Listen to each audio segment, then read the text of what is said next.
The Biden administration has decided that it's going to start grooming kids. I'm not kidding. We can see an example of this in the TikTok influencers that they wish to groom, to then groom the kids who are in the audience. And we'll start this off by saying that paying influencers cash to sprout propaganda of your state, regardless of what it is, was once upon a time some kind of sick, weird thing that totalitarians or authoritarians only did.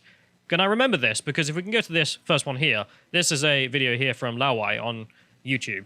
And this is him talking about it in 2020, but you know he's talked about this a lot previously, which is that the Chinese government would pay people to go up on YouTube or TikTok or wherever else and just say the Chinese Communist Party did nothing wrong, never ever, also they're great, and come visit China, it's fantastic, we don't have any racism, as you can see here, facing racism, brought to you by the Communist Party of China, which is engaged in, what, about 7 genocides at this point against ethnic groups? So, yeah, no racism there. If you go to the next one, the North Koreans also tried this for a bit. This was with Echo of Pyongyang, or sorry, Echo of Truth, as they called it, which is kind of Orwellian.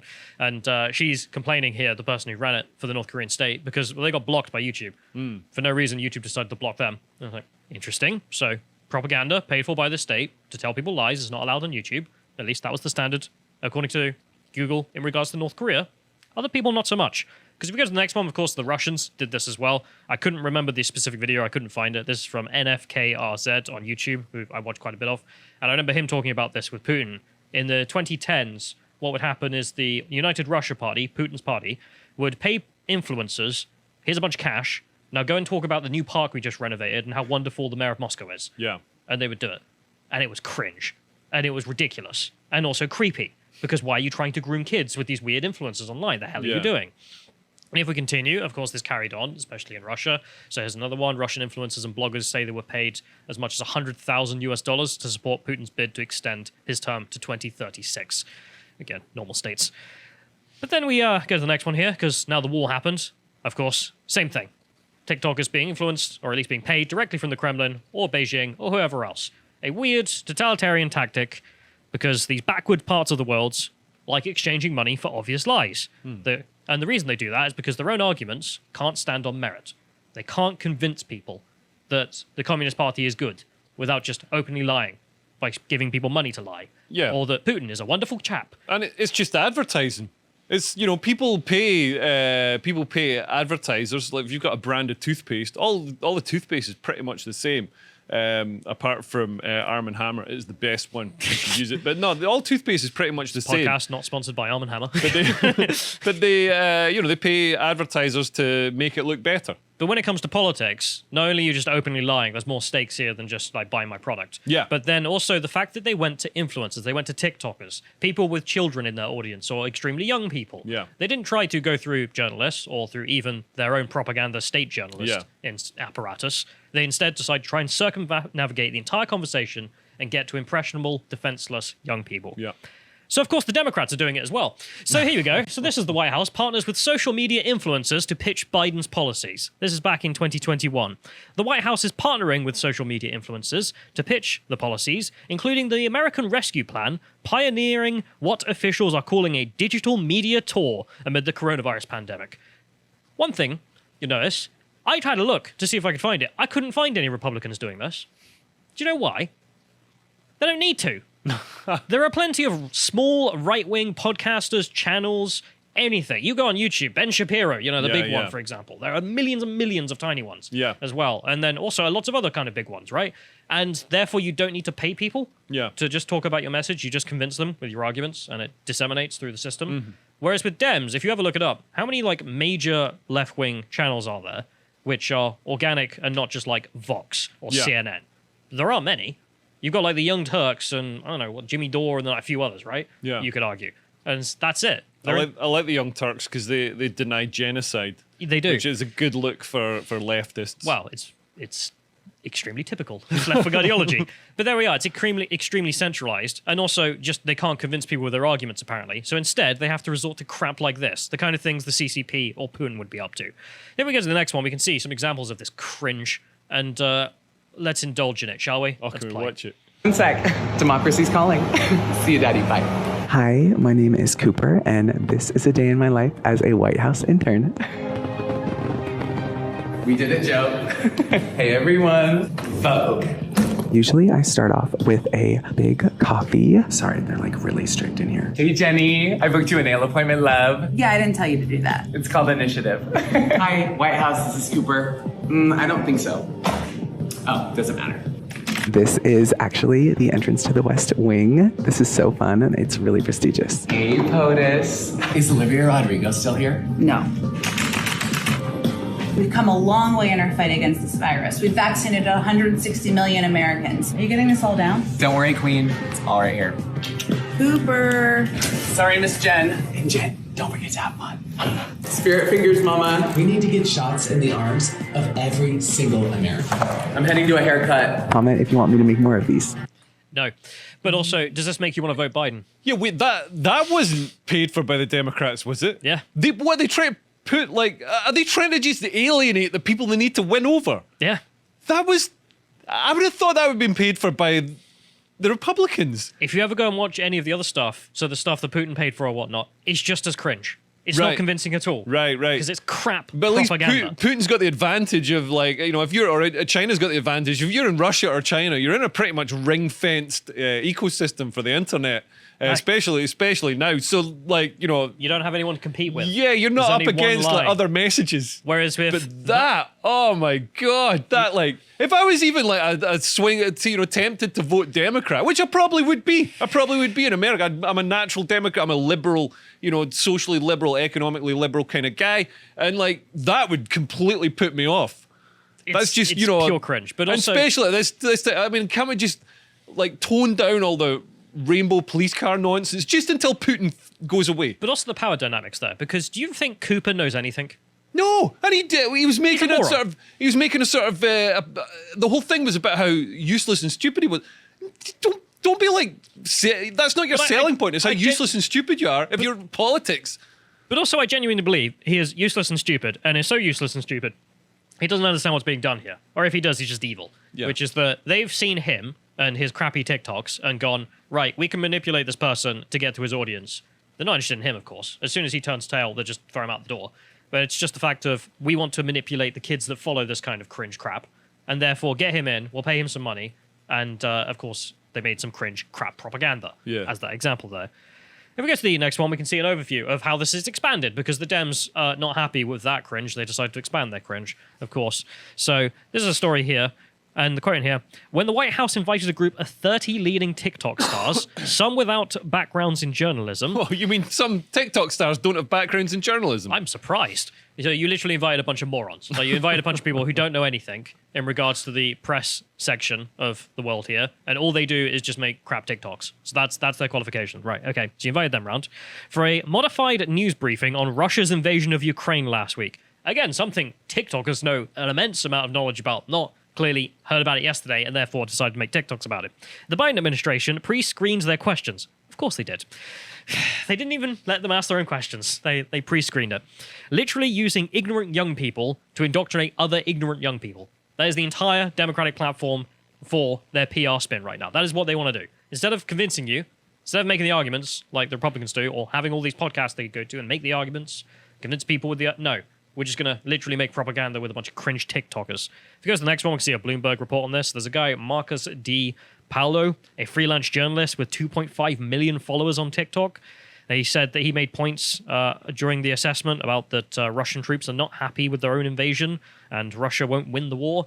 And if you go to the next one, I believe this is his TikTok account. It's crap. Honestly, I don't know how the hell he has this many followers. Like, it's just painful. I don't know if we can start this from the start, John, just with the audio. I should have clipped it, but it's so... You know what I'm going to say. It's not going to work, apparently. Damn. Why? Oh, well. Don't worry about it then. But it's literally just him in the corner there, just reading what you can see You with gotta your click own on eyes. the little... Is this your first time on a computer? This is a Russian tank trying to dodge Ukrainian anti-tank missiles shot from the ground. The tank appears unsuccessful at dodging those missiles. This is the inside of a You can bombed-out pause it shopping now, mall. 'cause it's Russians just have been stuff like attacking civilian. And it's just him being like, yes, here's a video, and you could probably deduce what's happening with your own eyes, but let me say it to you. Okay, right. This is not journalism. This is not information. This is just look at the shiny thing. And why is he talking like he's a... You know when TikTok puts that robotic voice over the top. Yeah, he's like he's in a hostage situation or something. I don't get it, but whatever. People want to waste their lives on that. Fine. If we go to the next one, we can see more lies. And this is another individual who was apparently brought off by the Biden administration. And they decided to just spout literal lies because Biden told them. Let's play. Why is gas so expensive, and why is the United States inflation rate at a 4-time decade high? I had the opportunity to ask the White House why gas down the street is $7, and here's what they said. The obvious reason: we're getting out of a 2-year pandemic. When use goes up, price goes up. But the call was predominantly about Ukraine and Russia, so how does that relate? Russia is one of the top 3 producers of oil, and it is actually their #1 revenue source. Now, with Putin starting this horrific fight between Ukraine and Russia, nobody wants to work with him and do international trade. So, with people being scared of war and limited resources, prices are bound to go up as well. For the people who can't pay $7 for a gallon of gas, there's an app called Gas Buddy that shows you the cheapest gas near you, as well as a link in my bio to donate to the misplaced refugees of Ukraine. So literally just a script, like a written script as she would give at a press conference, Saki, has been given to this bimbo. I mean, do you think Ellie knows anything again? Well, the thing is, I mean, what she's saying is kind of true. I mean, she's left out things like the green policy net. No, it's not bollocks. No, she says that the inflation is caused by Putin. No, I mean, she says we're coming out of a pandemic where obviously, you know, gas. The thing is, man, there needs to be a sort of concerted joint up. I'm not for command economies, but the market is obviously going to lag behind the response that's required. Sure, but to say that the inflation was all caused by Putin. She doesn't know. She says we're coming out of the pandemic, so you know there was a lack of demand there, and now we've got this recovery, and so there's a spike in demand. So you know the market's responding slowly to get. That's for the gas price. But she also mentioned the inflation, and the inflation aspect is not something that's controlled by... Inflation is linked to recovery from the pandemic as well. So, you know... It is primarily linked to the supply of money. Yeah, which was printed. Huge amounts of money printed during the pandemic. But also, you know, there's the supply squeeze of goods that you can spend money on. But, like what she's saying, and also, like, Russia is... I mean, America doesn't get a lot of gas from Russia, but it affects the global markets. But the issues she's not talking about are so net zero has meant that oil companies have been trying to be green and they haven't been like investing in getting oil out of the ground, which we desperately need. And also, this goes back to Biden cancelled the Keystone pipe XL pipeline in Canada. Trudeau's cancelled all this on federal land. He didn't allow any more drilling and fracking and all this sort of stuff has just been stymied and stopped. And that would have been the best thing. America wouldn't be experiencing these problems if it was pumping its own oil. No, we can go to the next link here, which is an article explaining exactly this, which is it's the White House's fault. Like, there are many a thing they can't control, of course, like the global economy, and as things change, these are not entirely within their purview. But there are a lot of things within their purview, which is such as the policies of Joe Biden versus Donald Trump on oil production, and the fact that Joe Biden wants to put all the oil companies out of business because he wants the green future right now. Desperately wants to do it. And therefore, any opportunity to change policy, he's on the wrong side of this. He's the guy constantly hiking up the prices. Yeah. There's also the fact that they mention here that, well, the idea that the United States gas prices have gone up because of Russia. They only imported 4% of the oil from Russia. So not good enough. Not a good enough argument. But then the production side is what Biden hinders and could fix. That is the thing he could do and doesn't because of ideology, not because of anything practical. If we go to the next one, there's also the Biden administration who did this little press conference here, trying to blame the greedy oil companies trying to make money. Man, why do they always do this with the inflation? They were saying, this is gouging. This is the company's gouging. It's because you printed $1.7 trillion. Dummies. So this is there was a guy in the Discord who sent me this and explained it to me because he works in the gas industry as well. As you can see, you've got WTI crude oil prices, which are updated every single day. So tickety tickety tick, you can see it going all over the place. And then the gasoline price at the pump, which is updated every week. So that's the reason. I mean, if they're greedy because they're stealing money from you at the end of that graph, well, then what was happening beforehand? Yeah, they were charitable. And also, no, it's just a lag. WTI crude price, I'm pretty sure that's gone up again. They've cherry picked these figures. Yeah, of course, because it is also a Biden press conference, so they're going to do what they do. But anyway, if we go to the next one, we can also see the claim that she made about responsibility. So this one here, this is a Define L's post in which you have Joe Biden. When somebody is president of the United States, the responsibility is total. President Biden speaking on the National League of Cities says inflation in the United States right now is due to COVID-19 and Vladimir Putin and gas prices, not the money that you printed at ridiculous rates, or even under Donald Trump. He doesn't get away with this either. He also printed a ridiculous amount of money, but who was also doing all the pressuring there, saying we should just give money to people. We should just print money, bro. That's the solution to everything. Yeah. None of you spoke against that. The only people who spoke against that were Republicans like Ron Paul, what is it, his son, Rand Paul? I can't remember his name very well, but I know he was speaking against it. But all the libertarians would, none of the Dems. If we continue on this, we go to the next one, in which we can see just another example of, well, here's the inflation rate. Here's when Biden's inaugurated. Here's the invasion of Ukraine. Bro, like, this is happening before Ukraine. Yeah. You can't just blame this all on Ukraine. You cannot get away from your own failures. Yeah. And if this inflation is calculated the same way it is in the UK, this vastly undercounts inflation, because things that are incredibly inflationary, such as house prices, are omitted from the basket of goods. We'll go to the next one, because you can see the graph here of just the money that's been printed. Oof. So as you can see, big old graph, because money printer go burr, Yeah. of course. And again, no one singularly is to blame for this, except that the huge spike in recent years, which has then of course caused the inflation, is Biden. And well, if you wanted to bring that down, stop money printer go burr. Yeah, exactly. And we're lulled into a false sense of security because we've had we had like 2 decades of they were called nice decades, non-inflationary, constant expansion. But inflation was kept down because we're getting cheap goods from China, and services from globalization, immigration, and but these are all sort of temporary things. As China gets richer, all of a sudden the goods get more expensive from China. As China's internal market increases and they get a middle class, we're competing against them for buying stuff. And immigration, I mean, politicians love immigration because it's like a shot in the arm for the economy. It's like steroids.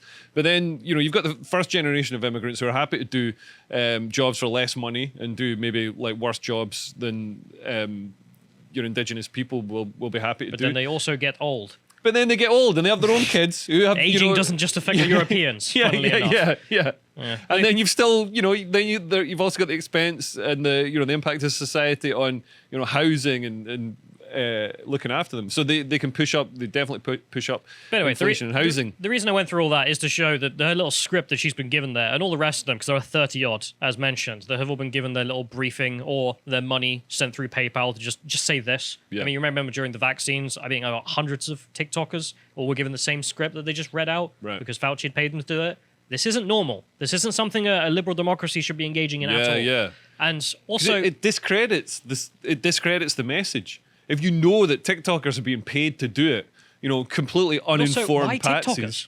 Yeah, why have you gone for kids? Yeah, why have you gone for young people with child audiences? Yeah. There's no like 45-year-olds with like pickup trucks. Actually, no, that's a lie, man. I've been on TikTok. It is all pure jailbait, borderline porn. Well, it's probably mostly 45-year-old guys watching. But there is no way that the Biden administration is going to a 45-year-old who also does TikTok in his spare time from driving the truck. No, they always go for the kids. They always go for the young ones. And if we go to the next one, you can see someone making a summary of this whole situation, and it's very good. The US government spent your tax dollars recruiting brain-dead social media influencers on a Chinese spyware app to blame Russia for something the US government did. It's like, did you know all the money was printed by Putin? It wasn't. It was printed by the United States government. Yeah. God damn it. If we go to the next one, we can also see some media outlets calling this out. So this is... I like that Putin actually bought a lot of the money and now can't get it. So this is Newsweek saying it's propaganda, because it is. It's just exploitation of morons with your position of power who just spread propaganda on your behalf to uninformed, defenseless children. Great. This is disgusting. I don't think the West should accept this as normal at all. This should be something that should be relegated to China and Russia.